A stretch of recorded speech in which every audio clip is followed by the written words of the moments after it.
Comment box आपके सवाल मेरे जवाब प्रोग्राम का ये आप 13वां पार्ट देख रहे हैं और ये प्रोग्राम प्रत्येक सुबह 9 बजे हमारे चैनल पे आता है। इस प्रोग्राम के बारे में डिटेल में जानने के लिए डिस्क्रिप्शन चेक करिए। तो चलिए कमेंट बॉक्स आपके सवाल मेरे जवाब प्रोग्राम का ये हम 13वां पार्ट स्टार्ट करते हैं। वीडियो में आगे बढ़ने से पहले मैं आपसे एक बात बोलना चाहूँगा कि अगर आपने अभी तक हमारे चैनल को सब्सक्राइब नहीं किया है तो चैनल को सब्सक्राइब करके बेल आइकन को ज़रूर दबा लें। तो चलिए अब हम अपना पहला कमेंट लेते हैं। सर कोर्ट में तो बिल्कुल सच ही बोला जाता है। देखिए ऐसा नहीं है कि कोर्ट में सच ही बोला जाता है। अगर कोर्ट में सब लोग सच ही बोलने लगे तो ऐसे में ट्रायल कराने की आवश्यकता ही क्या होगी।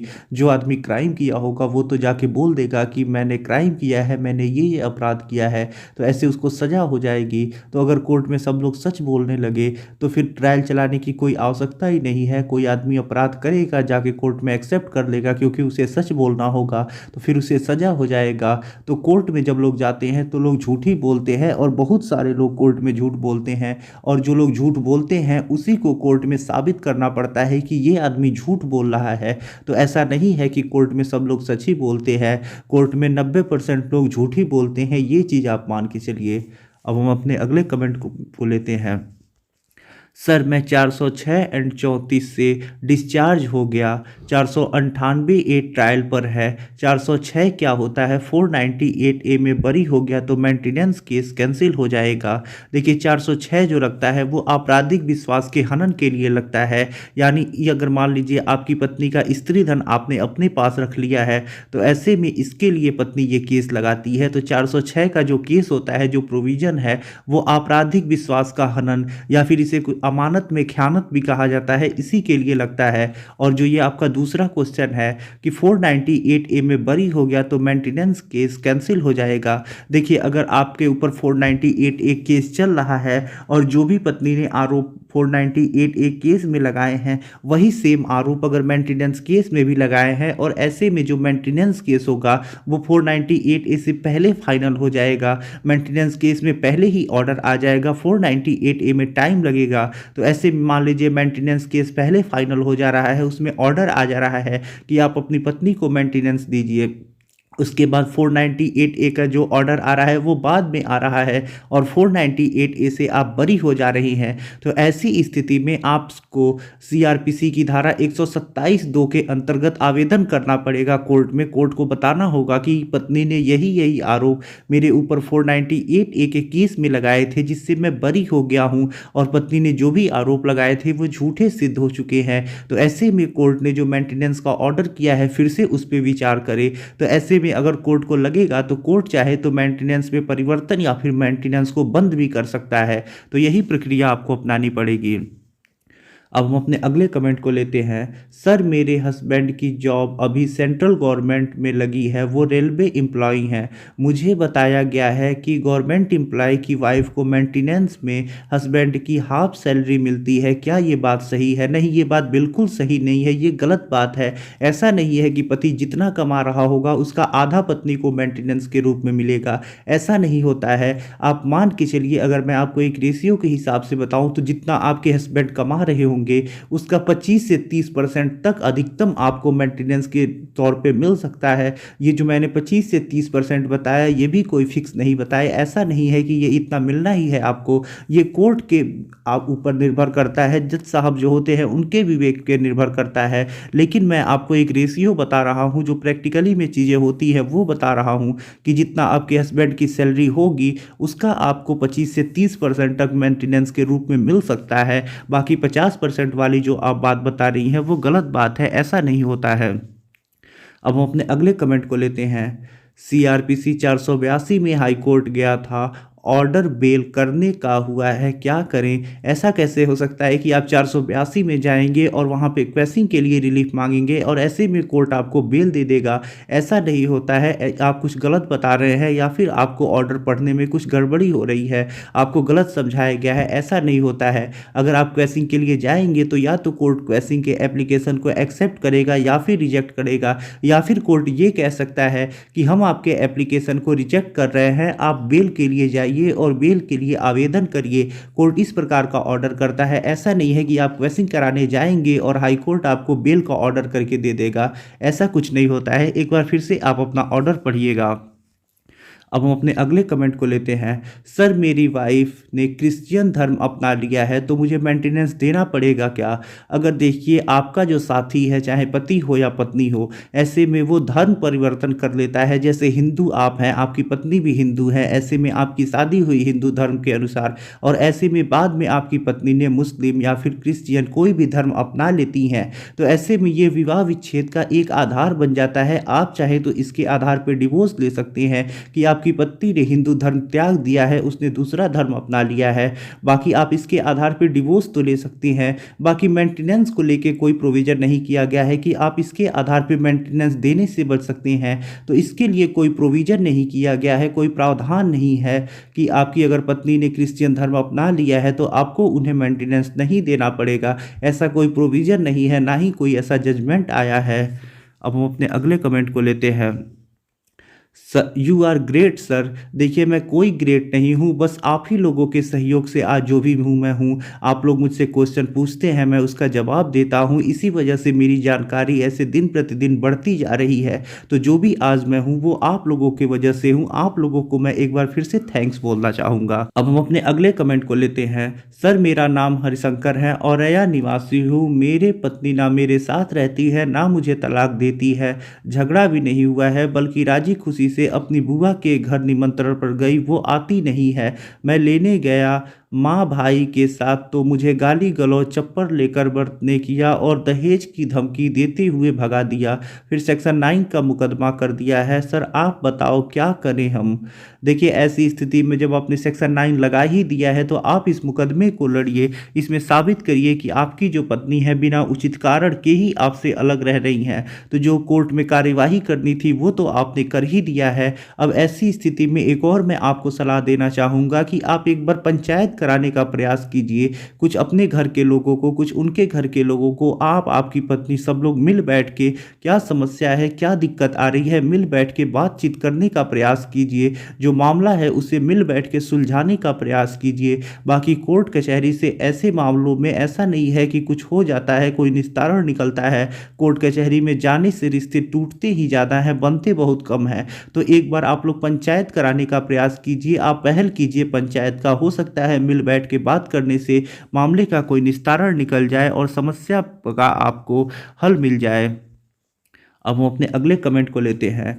सर सेक्शन 9 में कितना नोटिस के बाद गजट का ऑर्डर होता है? सर 3 बार नोटिस जारी किया गया है लेकिन वह कभी कोर्ट नहीं आती। 4 साल हो गया लेकिन हमारा वकील कुछ नहीं करता है। सर सेक्शन 9 का डिग्री कब प्राप्त होगा?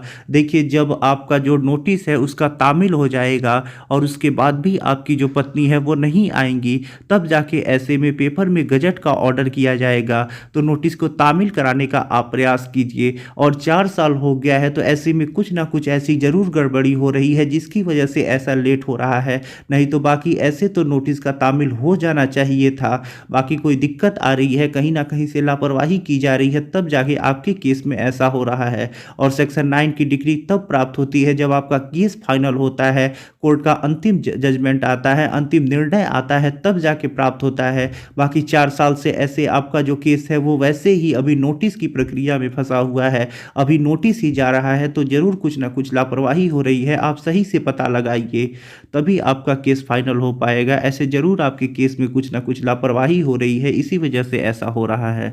अब हम अपने अगले कमेंट को लेते हैं। पति अगर सच है तो उसके फेवर में यह फैसला है। जी हाँ बिल्कुल। अब हम अपने अगले कमेंट को लेते हैं। सर मैं लीगल नोटिस भेजने के बाद उन्हें नोटिस हुआ है तो मैं सेक्शन 13A का केस कर सकता हूं। देखिए सेक्शन 13A का मतलब डिवोर्स का केस करने की बात आप कर रहे हैं, और जो लीगल नोटिस की बात आप कर रहे हैं उसका कोई मतलब नहीं होता है। ऐसा नहीं है कि सेक्शन 13A का यानी डिवोर्स का केस करने से पहले आपको लीगल नोटिस भेजना होता है। लीगल नोटिस भेजने की कोई आवश्यकता नहीं है। अब हम बात कर लेते हैं सेक्शन 13A यानी डिवोर्स केस का। तो देखिए जब आपके पास कोई उचित आधार हो, किस आधार पे आप डिवोर्स केस करना चाहते हैं और आपके पास उसका सबूत हो, तब जाके ऐसे में आपको डिवोर्स डिवोर्स केस लगाना चाहिए। जैसे आपकी पत्नी आपके साथ क्रूएल्टी करती है या फिर एडल्ट्री में है, तो ऐसे में आपके पास इन बातों का जब सबूत हो तभी आपको डिवोर्स केस लगाना चाहिए। बिना सबूत के गलत आधारों पे आपको कभी भी डिवोर्स का केस नहीं लगाना चाहिए, अन्यथा आप दिक्कत में पड़ सकते हैं। 498A केस में भी आपको दिक्कत हो सकती है, मेंटेनेंस केस में भी आपको दिक्कत हो सकती है।